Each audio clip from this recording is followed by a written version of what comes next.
Yeah, man. We gotta judge me like that, man. Anyway, hi guys. Oh god. It's time. Yes, it's time. It's NWA time. It is NWA Hard Times. Oh my. Yes, this is our review. I'm John Ritlin. This is The Derbinator. Usually we watch SmackDown. But we were in a better mood today. And we didn't want to hurt ourselves. Yeah. We decided just to watch it. I asked, hey, a few hours before, I came over, hey, you want to watch the pay-per-view instead? Yeah. Because I paid for it. Why not? We enjoyed Into the Fire. Into the Fire was a good show. This was a good show. Yes, it was. Except for one match. And we know what match that is, and we'll get to that here in a bit. But the NWA, is rebuilt. Yeah, it was pretty bad. They're rebuilding their brand just fine. Yes, they are. Focus on putting on quality matches, and the rest will follow. Yeah, and we had recaps of the various feuds, all that stuff and everything, while Billy Corgan sung. I think it was Billy Corgan. It didn't make any sense, so it probably wasn't Billy off Corgan. There we go. I like that. Joe Galli and Stu Bennett on commentary. I will say, as much as I did love Cornette and Galli on commentary, these two work so well together. They really do. Galli is a great sports-based commentator. He is a news anchor in Atlanta, I believe, so it makes it work close to Atlanta. He's very, very good. And we start off, there were 10 matches on this show, but it was an 8-man TV title tournament, so naturally a lot of them were going to be shorter matches. They got 10 matches done in 2.5 hours? Yeah. Man, imagine if there were companies out there who put on that many matches and took like 5 hours to do that. God. Yeah, New Japan. God damn it. Wait. I know who you meant. You meant Ring of Honor. Pretty much every major promotion out there. Yeah, it's really that. So anyway, we have Trevor Murdoch versus The Question Mark. All of these matches, except for the finals, had a 6:05 time limit. This is the quarterfinal match. There's a ring post spot where Trevor Murdoch they never really talked about his arm after the thing where he did that. They thought it would be an issue, and then they just seemingly forgot about it That was weird. And commentary would mention it, but Murdoch wasn't necessarily selling the arm, but that's okay. Hey, maybe That's maybe why they stop mentioning it. If Murdoch forgot to sell it, it'd be really weird to just keep mentioning it while he's using it perfectly normally. Yeah, which, I mean, now, to be fair, there were times where he's like, ow, but it wasn't really much. Oh, my arm. Yeah. It is in pain. Oof. Ouch. Ouchie. Yeah. The Question Mark does take over. He hits some moves. However, we get a Bulldog, and then we get another diving Bulldog. 1, 2, 3. Trevor Murdoch shockingly beating the Question Mark. Yes. Question Mark's first loss as the Question Mark. Yeah. Not Josephus' first loss. And then, a guy you were rooting for. Yeah. Outlandish Zicky Dice versus Dan Moff. Apparently it's not Moff. Dan Moff Tarkin. I'm surprised you didn't make that joke before. I did. Oh, I just didn't hear it? Yeah. Oh. I made it twice. Oh. Well, it's another quarterfinal match. Moff used a lot of power. Yes. Really nice Snapdragon. I was so excited to see Zicky Dice get the TV title, but I guess I'll have to wait a little bit. Probably the Crockett Cup is my guess, or something like that. There was a beautiful Snapdragon. He really did hit a nice spear where Dice dived. Yeah. And he just hit that spear. Dice did some good stuff, but this was a friggin' dominant win by Moff. That finish was not outlandish. Proud of that? Yes. You should be. We get Matt Cross versus Ricky Starks. Speaking of awesome, I can't imagine who I was rooting for here. By the way, if you ever can pick up one of these Wrestling is Forever shirts, they are the most comfortable goddamn t-shirts you will ever own. And Matt Cross, Matt Cross, really nice guy, and the fact that he can move that. He is a nice person with happy thoughts all the time, and he likes to destroy his opponents and his hairline. Chris, it's not wrong. Matt's great. He really is, and he makes it look effortless here. He does. I mean, I'm going to say, who am it's I? It's only effortless because of all the hard work he's put in throughout his career. I mean, fucking hell, we saw him against Ultimo Dragon last year in March. Ultimo Dragon moving like he's in his 20s when as soon as he steps into the ring. What was 2019? The best. It was in terms of indie wrestling. And in terms of some other shows that we saw, just not WWE. But he faced the Stroke Daddy Ricky Starks. Yes. Promise you I didn't laugh at that name. Yeah. Despite Matt Cross getting the majority of the offense in, Stroke Daddy himself got the win. He stroked out a win. Thanks, Chris. You're welcome. Yeah. At one point... No, wait. You're well. Yeah. Yeah. Come. Yeah. At one point, Ricky Starks, while he made his entrance, picked up a kid and then took him mostly down the steps, and I just want Bobby Heenan to be there. He's kidnapping that kid. It just reminded me of Bash at the Beach 94, where Sensational Sherry gets knocked onto Mr. T's shoulder, and he goes, he's kidnapping her! So, this was a good match, though. Yeah. It was great to see Matt Cross there. Matt Cross representing Ring of Honor. Was not aware he was affiliated with Ring of Honor, but good for him. Maybe he can draw them some fans, because Matt Cross is actually pretty good. That's so mean. Matt Cross is probably one of the best wrestlers to never be in WWE. Easily. He's up there, absolutely. This is a good match, though. Good. Even Christopher Daniels. Daniels was. To be, like, officially in WWE. Daniels was in the, was only in their developmental deal. It's a good point. It's not like he was going to be some higher power or anything. But. He would have worked with that. Dave Marquez interviewing Tim Storm. And Mr. Anderson is not competing. He's not medically cleared. Hopefully it's injuries and not alcohol related. He has had some of those issues, so hopefully whatever it is, hopefully he's okay. I hope he's not working on a six-pack and instead is working on a six-pack. Here I am trying to be serious. But true. No, in all seriousness, I mean, he's 43. I mean, so it's like maybe he's 43? Anderson. He's only 43? It does seem like he's been wrestling longer, doesn't it? Oh. Yeah. But Tim Storm says, hey, it's like, I'll take the bye because he, doesn't have that many matches left. Mm-hmm. He's like, he'll take it. I don't blame him. So we then get Stu Bennett saying he's got some breaking news. That could be a catchphrase, he says. The Crockett Cup's returning in April. Yes. That's smart. Don't have a pay-per-view in February or March. Build it to April. Why would you have a pay-per-view in February? Why would you have a pay-per-view in February? You're talking about NXT. Yeah. WWE's actually having one. No, I mean, like, that's actually a good point, is to not have a pay-per-view in February because WrestleMania is there and everyone who isn't spending money on the network is spending money on that pay-per-view. That's true, but also February pay-per-views traditionally in any company never did that well. WCW's didn't. Did others. And it's smart. Use NWA Power, build up this stuff for a couple months. In the Crockett Cup, I enjoyed reviewing that last year, and I think we'll be reviewing this one. One of us will.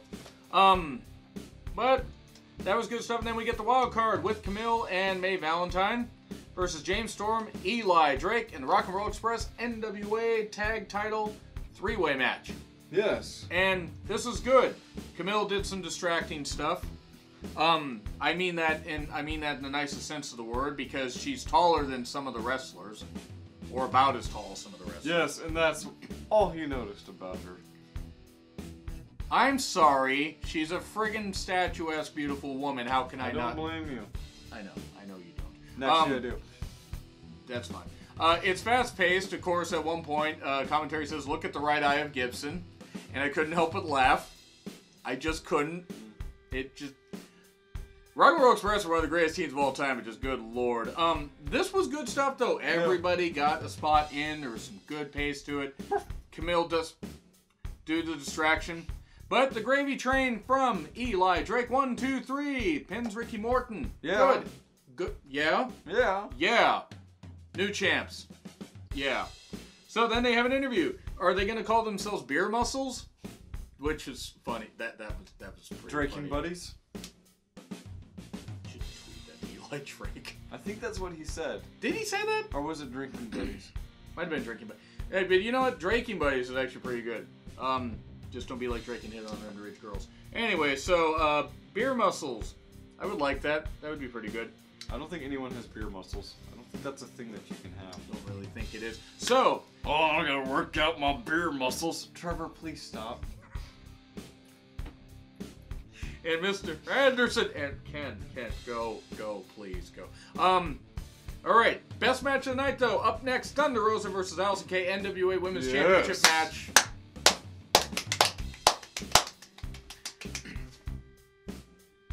What? I don't know what the fuck you were doing. I was clapping like a man. You were? You sure? This was a well-built match. Yes. And I'm really happy they didn't go with how I thought they were going to, because Allison Kay had won the championship back at the Crockett Cup last April. So she'd held it for 266, almost 270 days, basically. They built up this nice feud. Thunder Rosa had pinned her in a tag or 6-woman match, I think. I think it was a 6-woman match. Yeah. On Power. And so what are we going to get here? We got a hot start from Allison Kay, beating her up here in beautiful Northern Lights early on. Really Code Red. Yeah, the Code Red from well, she had a Code Red variation, Sunset Flip, and Code Red was done by Thunder Rosa. Whoa. It was a nice submission, some strikes. Rosa did focus on the arm. Really good stuff that came into play a whole lot. Beautiful Code Red, a power bomb on the apron from Allison Kay, as we know the hardest part of the ring. Right? You okay? Yeah. All right. We get a shotgun drop kick off the rope. It wasn't even a missile drop kick. It was just the extension of the legs. It was absolutely incredible. AK-47, which was Allison Kay's finisher, by the way. Just so you know. It's almost like her initials are in it, so it was convenient. Would have called it's a shoot move. Ronda Rousey instantly denies it happened. So, we get Thunder Driver 1, 2, 3. Thunder, Thunder, Thunder, Thunder Rosa wins! Winner is you. Seriously, that was great. That was a great match. Yeah. That held my attention. That was fabulous. We were obviously cheering Thunder Rosa. Yeah, I mean... And nothing against Allison Kay, who's been a tremendous champion. I like to call it indie exposure. It's when you're exposed to somebody in the indies scene and you immediately like them far more than if you were to have just seen them on TV. And I have no idea why I would say that. Don't know why I would say that either. I'd be wearing my Thunder Rosa t-shirt. Go to indie shows. Definitely go to indie shows. Thunder Rosa, though, great match. Her and Allison Kay put in a hell of a performance. Melina and Marty Bell come out to congratulate her. I believe you. How would you describe Melina? Oh, about that and almost, yeah, like the most budget form of Elvira you could possibly get. Except Elvira had talent. So, by the way, any wrestlers that are watching this, I stand by my opinions, but I love you. I love the roster, but I stand by my opinions. That was a great match, though. How does one stand by one's opinions? You put them on a plaque in a room. Yes. You stand next to them, take a picture, and be like, I'm never showing this to anybody. What if... Only me. What if I have my opinions on a plaque about the police? Should I stand so close to it? No. I believe there is a song about that. God, there is. It was a sting operation. Moving on. So, yeah, Marty Bell. Credit to Marty Bell, by the way, for getting in the ring and somehow managing to walk out in those heels, because those are like 6-inch heels. Bravo to her. Marty Scurll interview. Of course, he said the phrase constantly, all these people... And I promise you, I was not going to make a joke, and I'm not going to make it here. But he makes a deal with Nick Aldis. Yes. And he says, if you leave, I'll give Flip Gordon a championship shot. And if I win, I believe then any match that we have would have to be done on my terms. Or anything I do at Ring of Honor will have to be done on my terms. Something like that. I sort of got jumbled a little bit with this promo, but it was a good promo from these guys. And then we continue the TV title tournament. Dan Moff, Trevor Murdoch. There's a big old beef battle, a lot of chops, and eventually the top rope bulldog for the win. Yes. For Trevor Murdoch. Dan Moff, though, having a good showing. He's had worlds of experience. It wasn't bad. Tim Storm versus Ricky Starks. Another semifinal match. Yes. Power versus speed. Tim Storm using some good stuff, including hitting the perfect storm, but the momentum carried him away. It was a bit awkward. Then they had some other moves. But nobody storms the Stroke Daddy. This sounds What like... is that name anyway? What is a Stroke Daddy? Can someone explain this to me down in the comments down below, unless it's something that I have to look up on Urban Dictionary? It's probably something you have to look up on Urban Dictionary. So, Crucifix Pin, though. Yes. Ricky Starks getting the victory over a fresh Tim Storm. I was all for Tim Storm winning, but I was happy to see Ricky Starks win. Yes, indeed. And this was good stuff. And then the worst match of the night. Aaron Stevens with the question mark, and it was funny to see Aaron Stevens get booed the question mark. That was funny. Versus Scott Steiner, NWA National Championship Match. This is a big dump. Look, Grandpapa Pump should not be wrestling. Grandpapa Pump. That's what he is at this point. He probably is. I mean, just Look, Steiner went full Billy Graham, by the way, thankfully without the racism. Yeah. But with the shaved head, this was bad. It's and without the steroids, but yeah, I mean, come on. No, this was bad. Yeah. Steiner should not be wrestling anymore. No, not when it takes him 30 seconds to get up. Took like almost a minute. Look, the guy's put in tons of time in Japan, in WCW and Impact. That stuff in WWE. Don't die in the ring, dude. Yeah.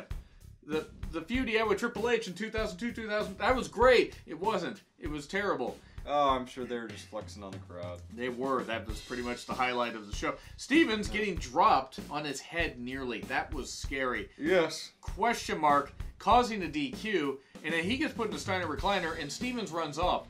Instead of saving his sensei, so we're probably getting that feud at some point. I guess he's not that good of a martial artist then. People kept it's karate. People kept saying sweep the leg, yeah, which was kind of funny. Cobra Kai. Flip Gordon versus Nick Aldis, NWA Championship Match. Look, or dual main event. Yeah, this was a good match. I will say this though.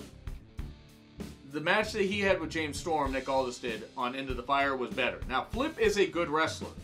They've changed up his look. He's part of Villain Enterprises. They're trying to add tweaks to his character. The problem is, at the end of the day, he's still Flip Gordon. And I know that sounds harsh. He's a good worker, but he's vanilla. Good hand. He flips his hand. This is going back to a stroke daddy thing. Anyway, so Flip did have a much more focused look and drive. He was working, doing some nice submissions. He had a nice dive outside. They didn't do the high spots too much. No. Flip did do some good stuff. Aldis was on defense. He did get a nice figure 4 at one point. For being called Flip Gordon, he didn't do a whole lot of flips. It was a studio wrestling show, though. I mean, it was probably hard for him to do that many of them. If he flipped too high, he'd hit the ceiling. We get good arm work. It's not like Wax Initial Venue. Oh, God. Yeah. You know what? We might actually do. Oh, by the way, if you want to see independent wrestling TV stuff, check out IWTV. Yeah. It's an app. You can get access to a lot of indie shows, including Without a Cause. You go to the first one, and you can see me being part of Thunder Rosa's entrance. Yes. And you could also see me 100 pounds ago. Yeah. And you could see him get... But anyway. Yeah, support your local indie wrestling. 2 stunners off the ropes by Flip. But then in the end, a roll-up 1, 2, 3. And Aldis retains. Duh. The wild card comes out and gets him. It's like, yay, he won. What a surprise! I'm so shocked by this outcome. How could Flip Gordon lose? What kind of voice is that? I don't know. It was good. I was just curious. It was like almost old comic book style stuff. Yeah, I can do that. Anyway. Yeah, right. Guys. Ricky Starks versus Trevor Murdoch TV title final. The main event. Right, which was good. And at least more people watched this than main event. I think there were more people on this card than watched main event. Rough. Am I wrong? Probably. I think Graham, shout out to Wrestle Rant's probably the only one that reviews main events still. So, this is speed versus power and experience. It was good stuff. Yeah. Trevor got some good offense in. Ricky wouldn't quit. Eventually, he hit whatever the stroke variation or whatever it's called for the win. Ricky Starks is the first ever of this era NWA TV champion. And this time, he didn't find it in a dumpster unlike the last person. That was Hacksaw Jim Duggan. He was a janitor at that point. WCW at that point was bad. This wasn't bad, though. Despite that Aaron Stevens, Scott Steiner... Yeah, every match was solid or better. Yeah. The women's match definitely helped. If the women's match hadn't been nearly as good, I would not be giving... I'm giving this a B. Now, I'm giving this a B because a lot of the tournament matches were short because they had to be. But B, the women's match definitely added at least half a grade to this show. I am also grading it a B, and if you want to be aware, there's a poll right here that you can grade. What the fuck? A through F. That's all we're allowed to do. We can't put pluses and minuses. Yeah. Or leave a comment down below if you've got more that you want to delve into. Hit subscribe. Hit the like button. Hit the bell. If you once. Once. Because if you hit it twice, then it might... So... Unless you've actually unchecked the bell, in which case you want to press that again. Right. bell talk. So, look. Bell to bell. We may do a review of Worlds Collide tomorrow. Possibly. We're definitely doing a review of the Rumble. Yes. Welcome to the Rumble. We got fun and games. I'm going to be reviewing SmackDown after this, so stay tuned for that. But anyway, I'm John Rickland. This is The Derbinator. And I can't wait to review the Crockett Cup in a couple months. Yes, you can.